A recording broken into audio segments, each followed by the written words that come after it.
시댁에서 식사를 하고 과일을 먹으며 소소한 대화를 하고 있었습니다. 평소 말이 없던 도련님이 조금이라도 말을 하려고 애쓰는 모습이었어요. 엄마, 우리 회사에 여직원이 한 명 있는데 좀 괜찮은 것 같아. 나한테 관심도 있어 하고 한번 진지하게 만나볼까? 그러던지. 너도 이제 결혼할 나이가 되긴 했지. 뭐야, 언제든 내가 빨리 결혼했으면 좋겠다고 하더니 이제는 관심도 없는 거야? 나 조금 서운하려고 하네. 그냥 엄마가 좀 피곤해서 그래. 그럼 밥도 먹고 했으니까 난 이만 방에 들어가서 좀 쉴게. 시어머님이 힘겹게 자리에서 일어나고 있었기에 제가 시어머님을 부축하고 있었는데요. 순간 시어머님이 눈물을 가득 머금은 목소리로 말을 꺼냈어요. 이제는 다리도 내 말을 잘 안 듣는구나. 내가 어쩌다 이리 됐는지 모르겠다. 어머님, 제가 카페에 가입해서 확인해보니까 처음에만 그런다고 하더라고요. 근데 시간이 지나면 금방 괜찮아진대요. 뭐 카페? 무슨 카페? 너 혹시 암 환자 모인 그런 카페에 가입한 거니? 왜? 혹시나 내가 잘못되기라도 할까봐? 시어머님의 서슬퍼런 목소리가 집안에 울려 퍼지고 있었어요. 그 바람에 제가 움찔한 채 기어들어가는 목소리로 대답했습니다. 그런 게 아니라 조금이나마 어머님께 도움을 드리고 싶은데 저희가 아는 게 아무것도 없더라고요. 어머님 기분 나쁘게 해드렸다면 정말 죄송합니다. 제가 급히 시어머님께 사과를 했는데 당신이 말 실수했다는 것을 깨달은 것인지 시어머님이 풀죽은 목소리로 입을 열었어요. 아니다. 내가 미안하구나. 나도 내가 왜 이러는지 잘 모르겠구나. 아니에요, 어머님. 저희는 다 이해하니까 그러지 마세요. 아무튼 너한테 너무 미안하구나. 제게 사과를 하던 시어머님의 눈에서 눈물이 뚝뚝 떨어지고 있었습니다. 그 모습에 저도 마음이 너무 안 좋았기에 시어머님의 손을 가만히 잡아드렸어요. 그럼 난 이만 들어가서 쉴 테니 니들은 놀다 가라. 어머님, 잠드실 때까지 제가 책 읽어드릴까요? 책? 네, 우리 할머니께도 자주 읽어드려서 저 그런 거 아주 잘하거든요. 어머니께는 특별히 어머님이 좋아하시는 수학책 읽어드릴게요. 라며 제가 활짝 웃고 있었는데요. 순간 남편이 우리 대화에 끼어들었습니다. 당신 학교 다닐 때 수포자였다며. 그리고 소설책도 아니고 무슨 수학책을 읽어드려. 뒤에 해설집 보고 읽어드리면 되거든? 당신이 잘 모르나 본데 수학 문제집 한 권 사면 반절이 해설집이거든? 아, 그래? 남편이 터져 나오려는 웃음을 억지로 참은 채 대답을 하고 있었는데요. 다른 책도 아니고 수학책을 읽어드리겠다는 말에 흥미가 생긴 모양으로 한동안 우울한 표정만 짓고 계시던 시어머님의 얼굴이 오랜만에 활짝 펴져 있었습니다. 그래? 진짜로 수학책을 읽어준다고? 네, 물론 제가 많이 부족하긴 하지만 최선을 다해보겠습니다. 라며 제가 우렁차게 대답을 했는데요. 그래? 그럼 그러던지. 근데 책은 무슨 책으로 할 건데? 우리 집에 있는 책은 다들 너무 두꺼워서. 그럴 줄 알고 제가 수학 문제집 한 권을 가지고 왔습니다. 거기다 집에서 몇 번 연습까지 하고 왔어요. 제가 백 안에서 수학 문제집을 꺼내서 시어머님을 모시고 방 안으로 들어갔습니다.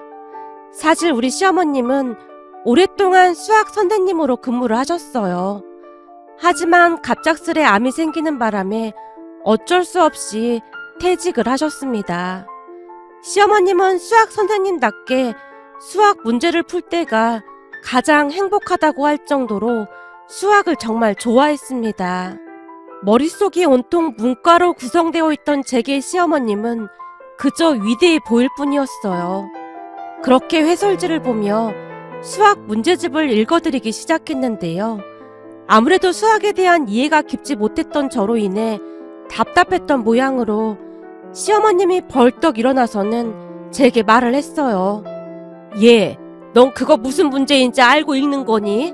수학은 입으로 읽는다고 풀리는 게 아니야. 가서 볼펜이랑 연습장 좀 가지고 와봐라. 지금이요? 어머님 피곤하시다면서요. 아니야, 갑자기 피곤한 게 싹 사라졌어. 얼른 가서 가지고 와봐. 내가 잘 알려줄게. 제가 볼펜과 연습장을 가지고 왔고 시어머님이 저를 옆에 앉히고는 열심히 수학 문제를 가르쳐주고 있었는데요. 조금 전에도 말씀드렸듯이 저는 수학 공포증이 있다고 할 정도로 수학을 싫어했고 정말 못했습니다. 한마디로 수포자였으니까요. 그랬기에 시어머님의 말이 제대로 이해가 되지 않았고 한참을 설명하던 시어머님이 제게 놀란 채 물었어요. 너 혹시 미적분도 못하는 거니? 그게 어머님, 제가 학교를 졸업한 지 한참 됐잖아요. 그리고 문과인 제게 미적분은 너무나 어려운 수학이라고 말씀드릴 수 있겠습니다. 제 말에 시어머님이 눈을 커다랗게 뜨고는 놀란 채 물었어요. 뭐? 미적분을 못해? 아무리 문과라고 해도 그렇지 미적분도 못하는데 대학은 어떻게 간 거니? 아니, 못하는 게 아니라 잘 못하는 거죠. 예, 이 정도면 못하는 정도가 아닌데 더하기 빼기는 할 줄 아는 거지? 저기 어머님, 평생을 교육자로 사신 분이 그런 인격적 무시 발언을 하시는 건 큰 문제가 있다고 생각합니다만 부디 바른 교육자의 모습을 잊지 말아주십시오. 제 말에 시어머님이 박장대소를 했습니다. 웃음소리가 어찌나 크던지 거실에 있던 가족들이 모두 안방으로 몰려와서는 어리둥절한 표정으로 우리를 바라보고 있었습니다. 우선 놀란 시아버님이 물었어요. 당신 지금 웃는 거야? 당신 웃음소리를 들은 게 얼마 맞는지 모르겠네. 얘, 네 시어머니가 왜 저렇게 웃고 있는 거냐? 저기 어머님이 잠시 교육자 본분을 잊으신 것 같아서 존중해달라고 정중하게 부탁드렸는데 어머니께서 갑자기 웃으시네요. 그게 무슨 말이야? 교육자 본분을 잊은 것 같다니. 저기 그게 아버님도 아시다시피 제가 문과 출신이잖아요. 그런데 그 어려운 미적분을 못 푼다고 어머니께서 저를 놀리셨습니다. 제가 가족들을 둘러보며 말하고 있었는데요. 그제서야 웃음을 멈춘 시어머님이 큰 소리로 물었어요. 너 못 푸는 정도가 아니라 아예 모르는 거지? 내가 안 놀릴 테니까 한번 솔직히 말해봐라. 너 집에서 연습도 하고 왔다며? 연습을 하긴 했는데 하얀 건 종이고 까만 건 글씨고 뭐 그렇더라고요. 그래도 나름 인터넷 강의도 듣고 그랬는데 그 강사들이 쓰는 말이 한국어가 아니더라고요. 뭐? 한국어가 아니라니? 그건 또 무슨 말이야? 그니깐 분명히 한국어를 하는 것 같긴 한데 아무리 들어도 이해가 안 되더라고요. 그게 어떻게 한국어예요? 제가 볼 때는 완전 외계어던데요. 저한텐 영어가 더 쉽겠더라고요. 뭐? 외계어? 넌 누굴 닮아서 이렇게 웃긴 거냐? 그게 우리 할머니 말씀으로는 아마도 우리 엄마를 닮은 것 같다고 했습니다. 예전부터 우리 엄마가 아무것도 몰라도 아는 척하는 건 천하제일이라고 했거든요.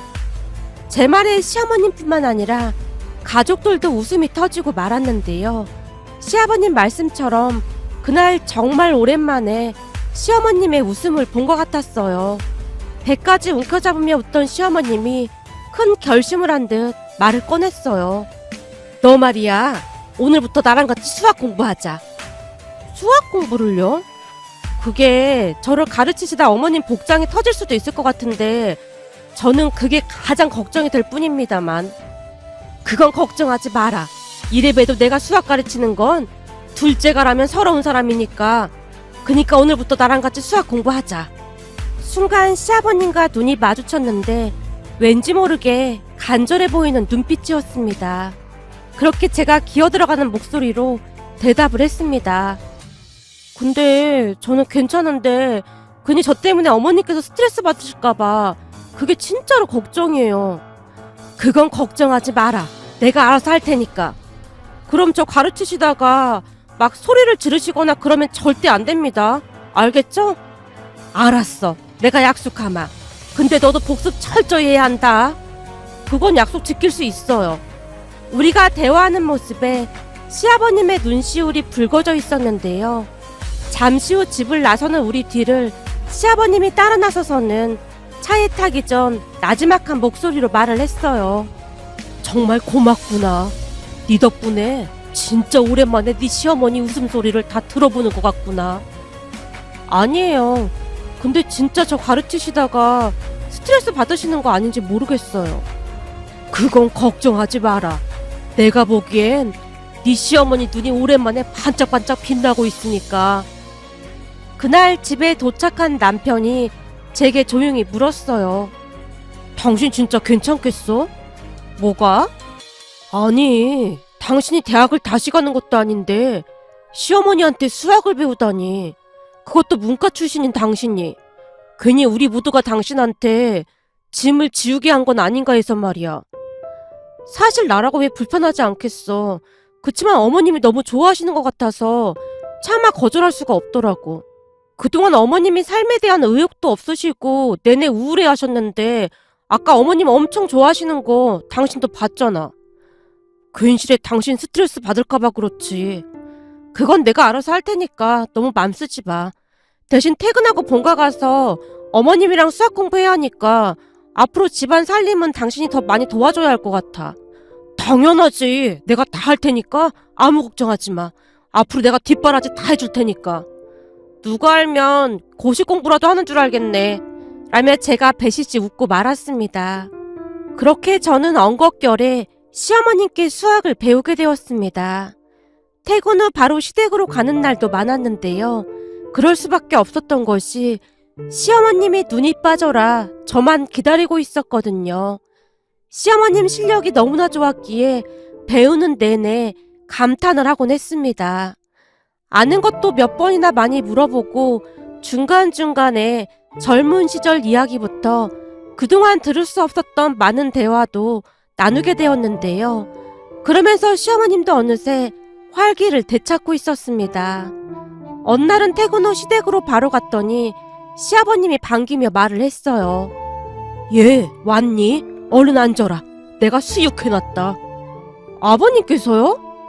네 시어머니가 고기가 땡긴다고 하지 뭐냐. 그래서 네 시어머니가 시키는 대로 했더니 맛이 아주 기가 막히구나. 어머님께서요? 어머님 계속 입맛 없다고 하셨는데 다행이네요. 말도 마라. 요즘은 운동도 조금씩 하고 그러고 있어. 그리고 네 시어머니가 어떻게 하면 너한테 쉽게 가르쳐줄까 그 생각뿐이더구나. 아무리 문과 출신이라고 해도 너무하다고 그러던데. 너 어저께 거 복습은 했니? 네 시어머니 말로는 네가 어제 배운 걸 조금 어려워한다고 하던데. 그럼요. 어제 집에서 새벽까지 공부했어요. 거기다 회사 점심시간에 밥도 빨리 먹고 수학 공부했는걸요? 이 수학이 어렵긴 해도 참 매력적인 것 같긴 해요. 문제가 풀릴 때마다 희열을 느낀다니까요. 다행이구나. 네가 은인이다, 은인이야. 시아버님의 눈시울이 다시 붉어져 있었습니다. 그 뒤 시어머님은 식욕을 되찾은 모양으로 먹고 싶은 음식이 늘어나기 시작했고 점차 건강을 회복하고 있었습니다. 병원에서 검사를 받을 때마다 의사 선생님이 좋아지고 있다는 말을 하곤 했으니까요. 어느 날은 의사가 놀라서 묻더랍니다. 아주 좋아지고 있습니다. 그동안 잘 못 드셔서 걱정이었는데 요즘은 아주 잘 드시는 것 같네요. 그럼요. 아주 잘 먹고 운동 겸 산책도 다니고 있는걸요. 제가 건강해야 우리 며느리한테 수학을 가르쳐줄 수 있거든요. 네? 수학이요?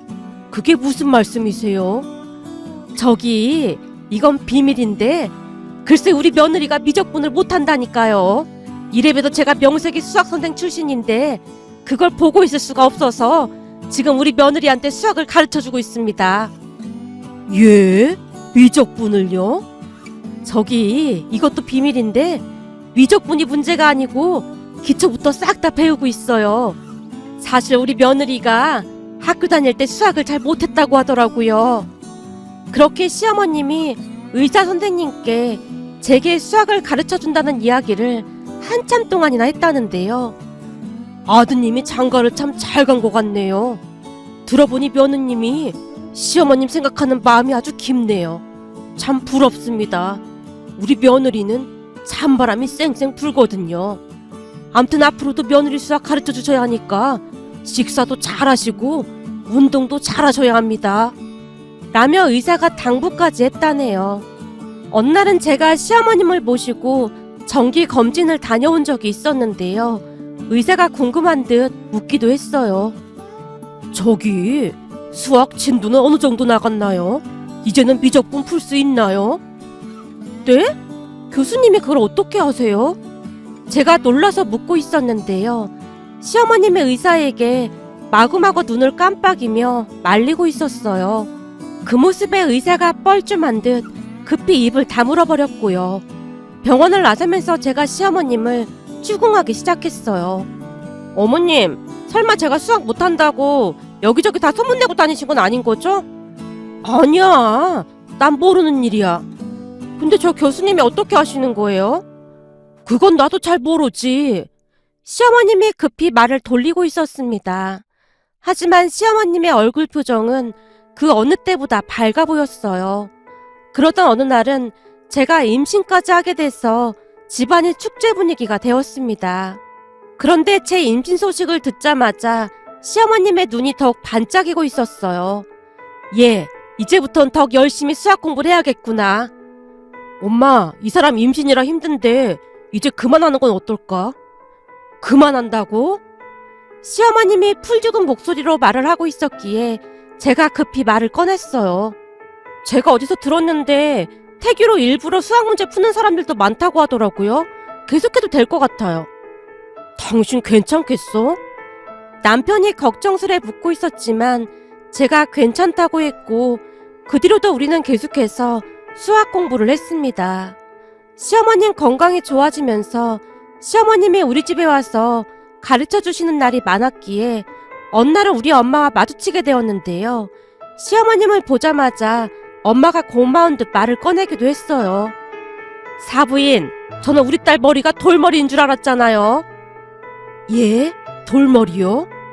세상에 학교 다닐 때 좋은 대학 좀 보내보려고 과외도 시켜보고 그랬는데 어느 날은 수학 과외 선생님이 도저히 못 가르치겠다고 두 손 두 발 다 들고 간 적도 있었거든요. 근데 사부인이랑 같이 공부하면서 그동안 풀리지 않았던 미적분이가 뭔가를 풀 수 있게 됐다고 아주 난리도 아니더라고요. 근데 아무리 봐도 사부인 실력이 진짜 좋은가 봅니다. 대체 어떻게 하셨길래 돌머리가 미적분을 풀게 됐을까요? 라고 물었는데요. 엄마의 표정이 너무나 진지했던 나머지 시어머님이 웃음을 터뜨리고 말았어요. 그렇게 저는 막달 때까지 태교를 한다는 마음으로 열심히 공부를 했습니다. 그런데 그 뒤 기적이 일어날 줄 누가 알았겠습니까? 우리 아들이 자라면서 수학에 천부적인 재능이 있다는 걸 알게 되었거든요. 급기야는 영재검사에서 수학 영재로 확인이 되었습니다. 어느 날은 친정에 갔더니 동생과 제부가 저를 기다리다가 급히 말을 꺼냈어요.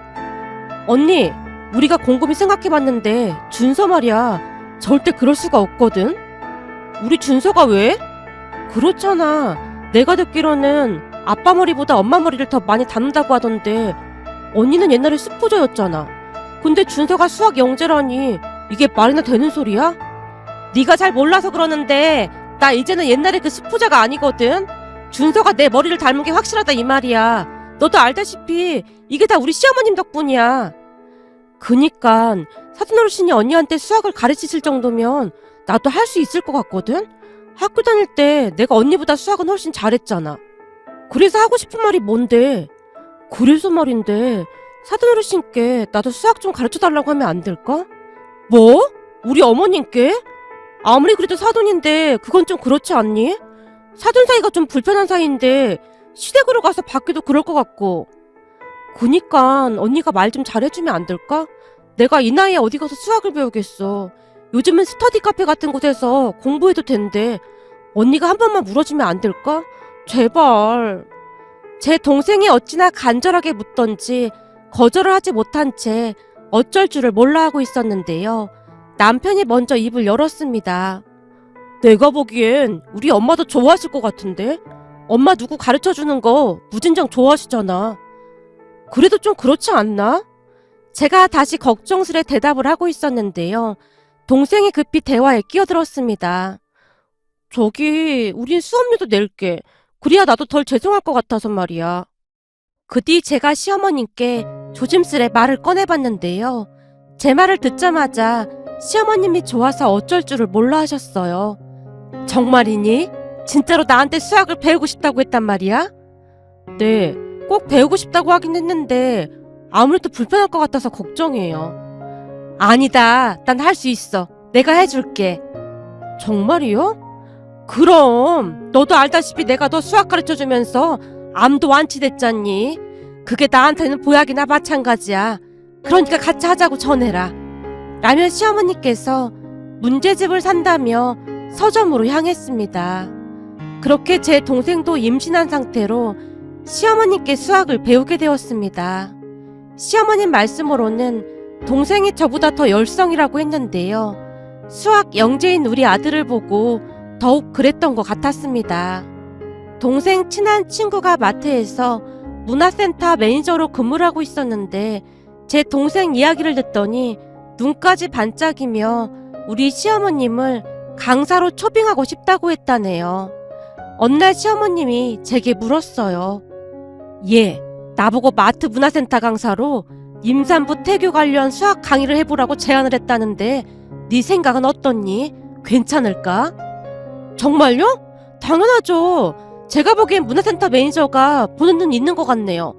어쩜 한 번에 알아봤을까요? 너무 그렇게 띄우지 마라.